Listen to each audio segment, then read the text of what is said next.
You finally stopped, the laptop's closed, the work is done for the day, or at least it's done enough, and within about 4 minutes your head starts in on you. You're losing ground. Someone else is still working. You haven't earned this yet. Here's the strange part. That voice isn't always wrong. Sometimes the guilt is a false alarm, and sometimes it's pointing straight at something you're avoiding. By the end of this video, you'll know how to tell the difference, because the feeling itself won't tell you. Picture an ordinary Tuesday evening. Dinner's over. The house is quiet. You're sitting there with nothing urgent in front of you, and instead of relief, there's a low hum of accusation. You pick up your phone, and it's not to relax. It's to check the work channel one more time, just in case. Or you take an actual day off and spend a chunk of it doing math. If I'd worked today, I'd be here by Friday. That email will have piled up. Monday's going to hurt because of this. Your body stopped. Your mind kept working. That gap between the physical pause and the guilt that follows it around is what this video is about. Because it isn't random, and it isn't just tiredness. Somewhere along the way, output stopped being what you do and became what you are.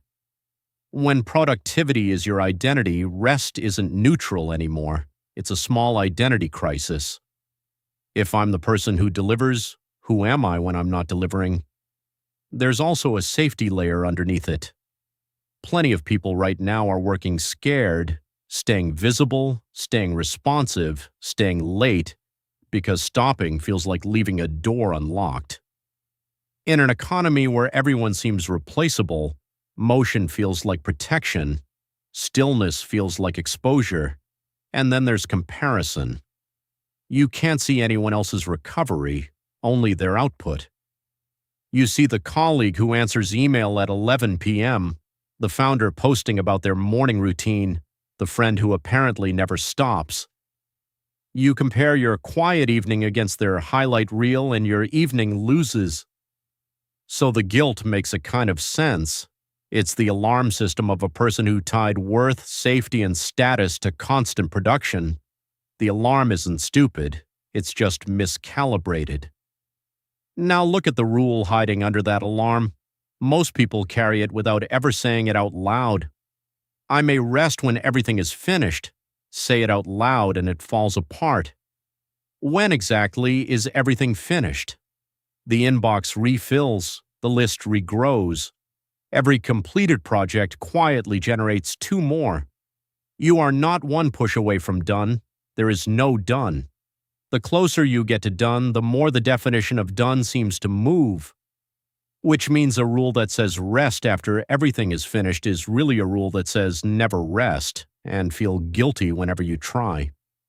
You'd never accept that deal if someone offered it to you in writing, but most of us signed it without reading it.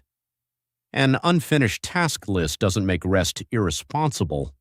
It makes rest something that has to be chosen, deliberately on purpose, instead of awarded by a finish line that doesn't exist. Here's an uncomfortable question. Is all that extra work actually discipline? Because work can be a hiding place, it's the most respectable one we have. Nobody questions the person who's busy, staying late because the task genuinely needs it. That's effort. Staying late because going home means sitting alone with uncertainty about your future, that's something else. Answering vacation email because something is truly on fire, fine, it happens. Answering vacation email because being unreachable makes you anxious, that's fear running the show. Here's a way to check, and it's hard to face.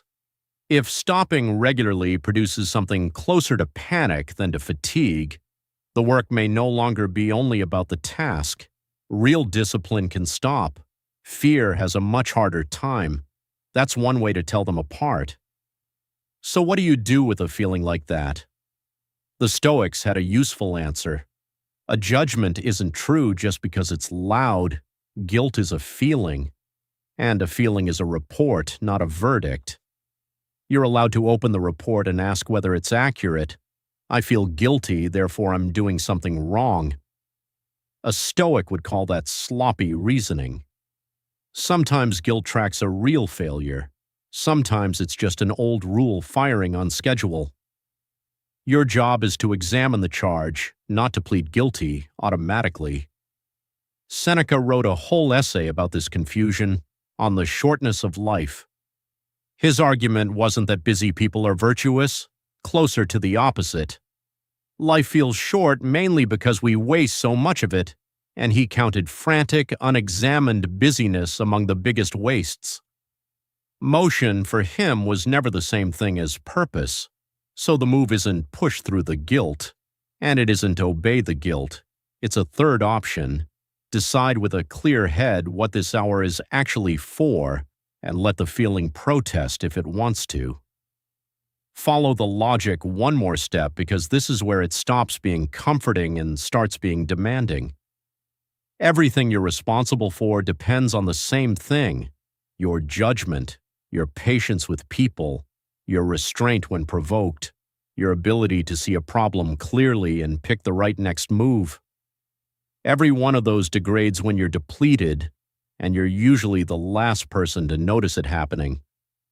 An exhausted person doesn't just work slower, they judge worse.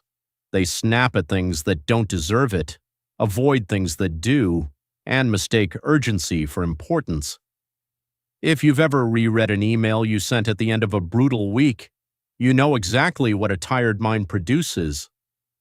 So deliberate recovery isn't the opposite of discipline. It's how you keep your judgment usable. A person who guards their capacity to think and act well isn't slacking off. They're protecting the thing their responsibilities actually depend on. That's the reframe. Rest isn't what you get for being responsible. It's part of how you stay responsible. Now, before this turns into a permission slip, stop. Because there's a serious objection, and it deserves a straight answer. Everything I just said can be abused. I'm protecting my judgment is a beautiful excuse. A person can spend 3 hours scrolling and call it recovery. A person can postpone the same difficult conversation for 2 weeks and call it not being ready. Avoidance is very good at borrowing this language, and here's what makes it genuinely hard. You can't sort it out by feeling. A tired person doing exactly the right thing may still feel guilty the whole time. A procrastinating person may feel perfectly calm, comfortable even, right up until the deadline detonates. If comfort meant recovery and guilt meant failure, the laziest afternoon would count as wisdom and the most legitimate break would count as a crime. So the feeling can't be the judge. You need something more honest than that. 3 questions. Ask them about any pause, and together they'll usually tell you what you're looking at. First, does it have edges? Recovery has a boundary, a shape you chose, an evening off, a real weekend. 30 minutes with the phone in another room. Avoidance has no edges. It's a quick break that dissolves into the whole night because it was never decided. It just happened and kept happening. Second, which direction is it moving you?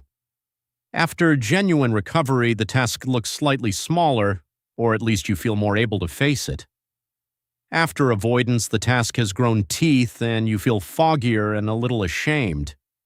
One restores capacity, the other quietly spends it. Third, is there one specific thing you're not looking at? Real rest doesn't require pretending.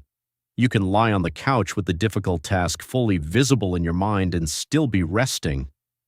Avoidance usually needs the pretending, the noise, the scrolling, the sudden urge to reorganize the garage, because its whole job is to keep one particular thing out of view, so try naming that thing plainly. If you can't even bring yourself to name it, that tells you something. But be careful with the reverse. Naming it isn't proof you're in the clear. People can name a task all day and still be dodging it. And a genuinely depleted person can feel real anxiety just saying a real responsibility out loud. It's one signal, a useful one, not a verdict. That's why the test is all 3 questions together: edges, direction, and what you're not looking at. No single answer decides it alone, but the pattern across all three rarely lies. Then make it operational, because a good distinction changes nothing until it changes behavior. Stop deliberately. Pick the ending time before you begin resting out loud or on paper. I'm off until 9. I'm off until Monday. A decided stop is almost impossible to confuse with quitting. Quitting usually avoids deciding when to come back. Recover deliberately. Choose something that actually restores you and be honest about what does. A walk, real food, sleep. Time with people who aren't a performance. 2 hours of feeds usually leaves you flatter than it found you. You already know this from experience, and return deliberately. Name the first concrete action waiting on the other side. Not get back to it, something specific. It sounds like this. I'm stopping at 7. Tomorrow at 9, I'll open the proposal and write the first paragraph. A stopping point, a return time, one first action. That's the whole structure. And it's what separates a pause from a disappearance. Will the guilt vanish the first time you do this? Probably not. Old alarms keep ringing for a while after the rule that installed them is gone, but you don't have to obey a ringing alarm. You checked. There's no fire. You can let it ring. So come back to that quiet evening and the voice that says you haven't earned it. Now you can actually answer it. A disciplined person doesn't work every available minute. That's not discipline. Sometimes it's just fear that happens to look productive. A disciplined person knows which one is driving when the effort serves the task, when the fear is doing the pushing, when the tank is empty, and when it's time to stand up and go back. The goal was never to silence the guilt. The goal is to stop taking orders from it.